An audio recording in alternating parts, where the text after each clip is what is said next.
എല്ലാവർക്കും ക്രിസ്തുയേശുവിൻ്റെ നാമത്തിൽ സ്നേഹവന്ദനം. 2025 നവംബർ മാസം 3-ാം തീയതി തിങ്കളാഴ്ച ഉച്ച കഴിഞ്ഞ് 3 മണിയായിരിക്കുകയാണ്. തിരുവല്ല കുറ്റപ്പുഴയിലുള്ള വീട്ടിൽ നിന്നും മാത്യു കോശി. 2025 മെയ് ആദ്യത്തെ ദിവസങ്ങളിൽ സമാപിച്ച 113ാമത് സ്റ്റുഡൻസ് കോൺഫറൻസ്, മാർത്തോമ സ്റ്റുഡൻസ് കോൺഫറൻസിൻ്റെ ഒരു വാട്സാപ്പ് ഗ്രൂപ്പ് ഇപ്പോഴും 542 മെമ്പേഴ്സിൻ്റെ നിലനിൽക്കുന്നുണ്ട്. അതിലൊരു 1.5 മാസം മുമ്പ് ഒരു കൗതുകത്തിന് ഒരു ചോദ്യം ഇട്ടതാണ്, മാർത്തോമ സഭാ ചരിത്രത്തെ പറ്റിയുള്ള ഒരു ചോദ്യം. പിന്നീട് അത് തുടർന്നുകൊണ്ടേയിരുന്നു. അങ്ങനെ 25 ചോദ്യങ്ങൾ ഞങ്ങൾ ഉൾക്കൊണ്ടുകൊണ്ടൊരു ഡെയിലി വാട്സാപ്പ് ക്യൂസ് പ്രോഗ്രാം നടത്തി. അത്ഭുതപൂർവമായ ഒരു പ്രതികരണമാണ് കിട്ടിയത്. ഏകദേശം 44 യുവതീ യുവാക്കൾ ഇതിൽ വളരെ സജീവമായി പങ്കെടുത്തു.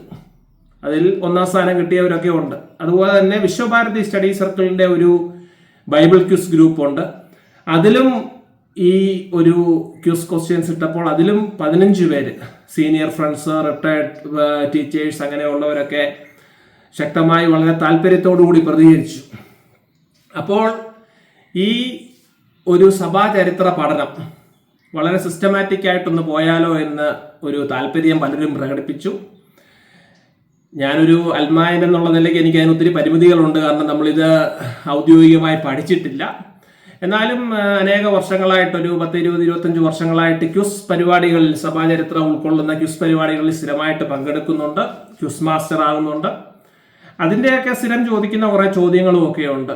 അപ്പോൾ നമ്മുടെ അടുത്ത യങ്സ്റ്റേഴ്സിന്, ന്യൂജൻ യങ്സ്റ്റേഴ്സിന് പ്രയോജനപ്പെടട്ടെ എന്ന് കരുതി വളരെ ക്രമീകൃതമായ രീതിയിൽ ഒരു സഭാചരിത്ര ക്യൂസ് പ്രോഗ്രാം ഇന്നു മുതൽ, അതിൻ്റെ റൗണ്ട് 2 ആണ്, ഫ്രം ദ ക്രോസ്, ആരംഭിക്കുവാൻ ഒരു താല്പര്യമുണ്ട്. എല്ലാവരെയും അതിലേക്ക് ഒന്ന് ക്ഷണിക്കാനാണ് ഈ അവസരം ഉപയോഗിക്കുന്നത്. അനേക വർഷങ്ങളായി സഭാചരിത്രത്തിൻ്റെ പല പുസ്തകങ്ങളും കൗതുകത്തിൻ്റെ പേരിലൊക്കെ വാങ്ങിക്കാറുണ്ട്. ആ പുസ്തകങ്ങളൊക്കെ ഒന്ന് പൊടി തട്ടി എടുത്തു. ഇനി അത് ഒന്ന് ക്രമീകൃതമായിട്ട് പോയാലോ എന്ന് ആലോചിക്കുകയാണ്. എല്ലാത്തിൻ്റെ ആരംഭം ഞങ്ങളുടെ അമ്മയ്ക്ക് 1966 കുണ്ട്രശാലയം പള്ളിയിൽ നിന്ന് കിട്ടിയ വേദപുസ്തകമാണ്. പിന്നീട് ഞങ്ങൾ ഈയിടെ ബൈബിൾ ക്യൂസ് മൊത്തം നടത്തിയ ഒരു വേദപുസ്തകമുണ്ട്. പിന്നീട് സ്റ്റഡി ബൈബിൾ ESV ഉണ്ട്. മലങ്കര മാർത്തോമ സുറിയാനയുടെ കുർബാന തക്സായുണ്ട്. ബാബു പോൾ സാറിൻ്റെ വേദപുസ്തക രത്നാകരം ബൈബിൾ നിഘണ്ടു. നമ്മളിപ്പോൾ തുടങ്ങുന്നത് TP എബ്രഹാം അച്ഛൻ്റെ ക്രൈസ്തവ സഭ എന്നുള്ള ആദ്യ നൂറ്റാണ്ടുകളിൽ AD 500 വരെയുള്ള കഥയാണിപ്പോൾ നമ്മൾ ഒന്ന് വിശകലനം ചെയ്തു തുടങ്ങുന്നത്. അതിനോടൊപ്പം തന്നെ TP എബ്രഹാം അച്ഛൻ്റെ മാർത്തോമ സഭയുടെ തോമസ് ലീയുടെ തൊട്ടുള്ള കേരളത്തിൻ്റെ ഒരു ചരിത്രവും അവലോകനം ചെയ്യാനുള്ള പ്ലാനുണ്ട്. പിന്നീട് CE എബ്രഹാം അച്ഛൻ്റെ ബുക്കുണ്ട്, TC ചാക്കോ, NM മാത്യു. പിന്നീട് നമ്മുടെ ഡോക്ടർ യൂഹന്നാൻ മാർത്തോമ മെത്രാപ്പൊലീത്തയുടെ ഭാരതത്തിലെ ക്രൈസ്തവ സഭയും മാർത്തോമ സഭയുടെ സംക്ഷിപ്ത ചരിത്രവും ഉണ്ട്. ഓർമ്മകളും കുറിപ്പുകളും ഉണ്ട്. അലക്സാണ്ടർ തിരുമേനയുടെ ദൈവകൃപയുടെ തണലിൽ. KV മാത്യു അച്ഛൻ്റെ ഈ ചെറിയൊരു ബുക്കാണ്, വളരെ നല്ല ഒരു ബുക്കാണ്, faith and practice of the Marthoma church. ഞങ്ങളുടെ പിതാവ് കോശിച്ചാക്കോ വാങ്ങിച്ച് ഒപ്പൊക്കെ ഇട്ട ബുക്കാണ്. മലങ്കര സഭയിലെ നവീകരണം, MC ജോർജ് അച്ഛൻ എഴുതിയ സുന്ദരമായ ബുക്കാണ് അബ്രഹാം മൽപ്പാൻ ജീവിതം, ദർശനം, പ്രസക്തി, നവീകരണം മലങ്കര സഭയിൽ. മലങ്കര സഭാതാരകയുടെ ദ്വിതീയ വജ്രജൂബിലി പതിപ്പ്. പിന്നെ അതിനകത്ത് ഡോക്ടർ KV വർഗീസും ഡോക്ടർ മോഹൻ വർഗീസ് സാറും ഒക്കെ എഴുതിയ നല്ല പ്രൗഢഗംഭീരമായ ലേഖനങ്ങളുണ്ട്. George K. അലക്സ് സാറിൻ്റെ 2 വളരെ ആഴത്തിൽ പഠിക്കുന്ന 2 ബുക്കുകളുണ്ട്. പിന്നീട് മാർത്തോമ സഭയിലെ ആത്മായ ഗണം, യേശുക്രിസ്തു ജീവിതവും ഉപദേശങ്ങളും, മാർത്തോമ സഭാ സാരഥികൾ, കുർഡാമണ്ണിൽ ഡോക്ടർ മാത്യൂസ് മാർ അത്തനാസിയോസ്, തോമസ് മാർ അത്തനാസിയോസ് അഫ്രഹൻ മെത്രാപ്പൊലീത്ത, കേരള ചരിത്രം ശ്രീധര മേനോൻ്റേത്.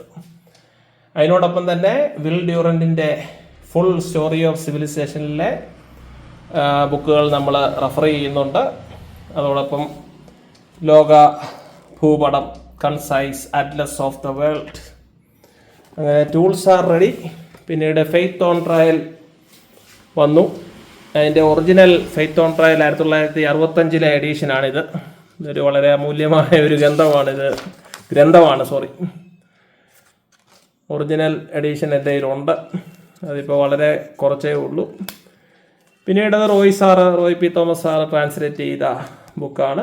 അദ്ദേഹത്തിൻ്റെ തന്നെ വിശ്വാസത്തിൻ്റെ മൊഴികൾ, താഴത്ത് പുന്നത്തറ ചാണ്ടപ്പിള്ള കത്തനാരുടെ ഡയറി കുറിപ്പുകൾ, മാർത്തോമ സഭയിലെ ആത്മായകണം.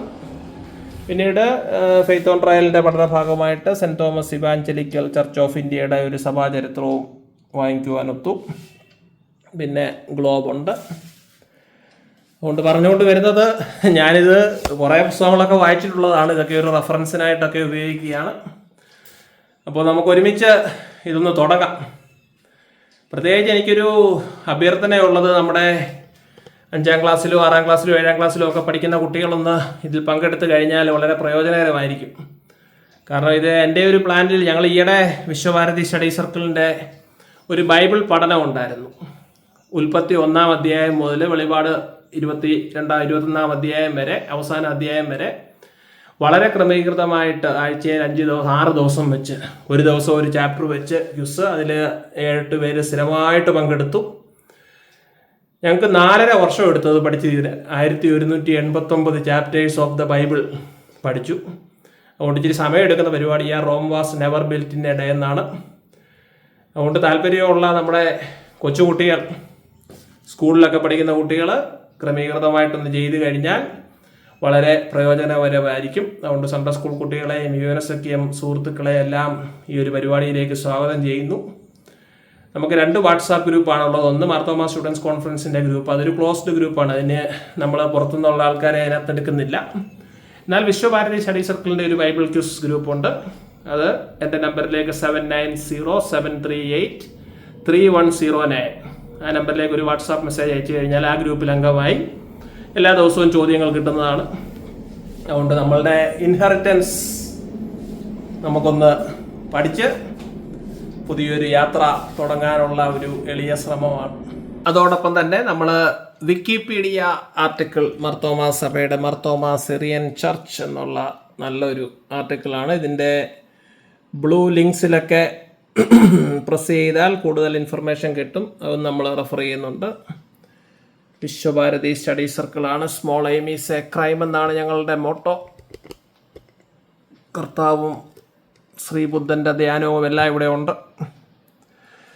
അപ്പോൾ ചർച്ച ഹിസ്റ്ററി ഇങ്ങനെയാണ് ഈ പ്രാവശ്യം നമ്മൾ ക്വിസ് പ്ലാൻ ചെയ്യുന്നത്.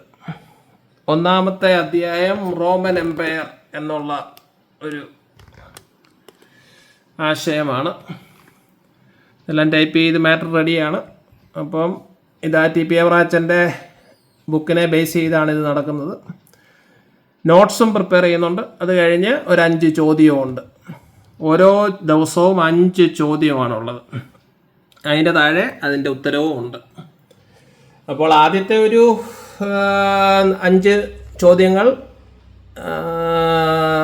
എല്ലാവർക്കും ഗ്രൂപ്പിൽ നമ്മൾ ചോദ്യവും ഉത്തരവും ഇടുന്നതാണ്. ആദ്യത്തെ ദിവസം ചോദ്യം ഇടും, 24 മണിക്കൂർ കഴിയുമ്പം ഉത്തരവും ഇടും, രണ്ടാമത്തെ ദിവസം ചോദ്യവും.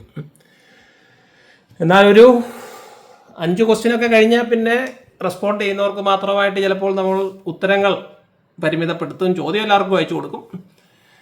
അതുകൊണ്ട് നമുക്ക് നല്ല ഒരു അവസരമാണ്. ഞാൻ ഈ നമ്മുടെ കുർബാനയൊക്കെ അവസാനിക്കുമ്പം 4-ാമത്തെ റോഷ്മയല്ല അച്ഛന്മാർ പറയുന്നത് പോലെ ബലഹീനും പാപിയുമായ അടിയാൻ നിങ്ങളും പ്രാർത്ഥിക്കണം. നമ്മൾ വലിയ അതോറിറ്റി ഒന്നുമായിട്ടല്ല, ഞാൻ ആദ്യം പോലെ പറയുന്നത് സഭാചരിത്രത്തിൻ്റെ ഒരു ആധികാരികമായ എഴുത്തോ പറച്ചിലോ ഒന്നുമല്ല. As A Qs participant and A Qs master അറിയാവുന്ന കാര്യങ്ങൾ ഇവിടെ നമ്മുടെ ചെറുപ്പക്കാർക്ക് വേണ്ടി, കുട്ടികൾക്ക് വേണ്ടി പങ്കുവയ്ക്കുകയാണ്. എന്തെങ്കിലുമൊക്കെ തെറ്റ് പറ്റുകയാണെങ്കിൽ അത് തിരുത്തണം. തിരുത്തുകൾ ഏറ്റുവാങ്ങി നമുക്കൊരുമിച്ച് സ്നേഹത്തോടെ സന്തോഷത്തോടെ ഈ യാത്രയിൽ മുന്നേറാം. അതുകൊണ്ട് ഇന്ന് മുതൽ നമ്മൾ തുടങ്ങുകയാണ്. ചോദ്യങ്ങൾ ഉത്തരം അയക്കുന്നത് ഒരു നോട്ട് ബുക്കിൽ എഴുതി, നോട്ട് ബുക്കിലെ ആ പേപ്പറിൻ്റെ ഫോട്ടോ എടുത്ത് അയച്ചാലും മതി. എല്ലാ ദിവസവും ഒന്നും വിന്നേഴ്സിനെ ഡിക്ലെയർ ചെയ്യുക പ്രായോഗികമായിട്ട് സാധിക്കുമെന്ന് തോന്നുന്നില്ല. എന്നാൽ 20 ചോദ്യം കഴിയുമ്പോൾ 20 × 5 100 മാർക്കാണ്. ഒരു ദിവസം 5 മാർക്കാണ്. അപ്പോൾ അങ്ങനെ 100 മാർക്കിൻ്റെ റിസൾട്ട് പബ്ലിഷ് ചെയ്യാനൊരു താല്പര്യമുണ്ട്. പ്രത്യേകം പറയുവാൻ ആഗ്രഹിക്കുന്നത്, ഈ ചോദ്യങ്ങളുടെ എല്ലാ ഉത്തരം നമുക്ക് റെഫർ ചെയ്ത് കണ്ടുപിടിക്കാം. അല്ലാതെ ഇപ്പോഴത്തെ പ്രസന്റ് അറിവ് ഉള്ളവർ മാത്രമേ ഇത് പങ്കെടുക്കാവുന്ന യാതൊരു നിർബന്ധവും ഇല്ല. ഉത്തരം കണ്ടുപിടിക്കാനുള്ള ശ്രമം തന്നെ പഠനത്തിൻ്റെ ഏറ്റവും വലിയൊരു കാര്യമാണ്. അപ്പം ഞാൻ ബേസിക്കലി ആ ടി.പി. അപർണാച്ചൻ്റെ ബുക്ക് വെച്ചാണ് ക്വസ്റ്റ്യൻ സെറ്റ് ചെയ്യുന്നതെങ്കിൽ പോലും സെറ്റ് ചെയ്ത് കഴിഞ്ഞ് ഞാൻ അതിനകത്തൊരു ഗൂഗിൾ സെർച്ച് നടത്തും. കാരണം ഈ പുസ്തകം വായിക്കാത്ത ഒരാൾക്ക് സെർച്ച് ചെയ്താൽ കിട്ടുമോ ഇല്ലയോ എന്ന് ഞാനൊന്ന് ചെക്ക് ചെയ്യും. അപ്പോൾ ആ ആൻസേഴ്സ് എല്ലാം അവൈലബിൾ ആണ്. അങ്ങനത്തുള്ള ചോദ്യങ്ങൾ മാത്രമേ ഇൻക്ലൂഡ് ചെയ്തിട്ടുള്ളൂ. അതുകൊണ്ട് അറിയാൻ മേലാത്തവർക്കും അത് കണ്ടുപിടിച്ച് അതിനകത്ത് പങ്കെടുക്കാം എന്നുള്ള കാര്യം പ്രത്യേകം ഓർപ്പിക്കുകയാണ്. JFK ജോൺ എഫ് കെന്നഡി പറഞ്ഞതുപോലെ we begin a journey. It may take months or years or decades even to complete, but let history record that we at this point here made the beginning. Let us start. Thank you very much.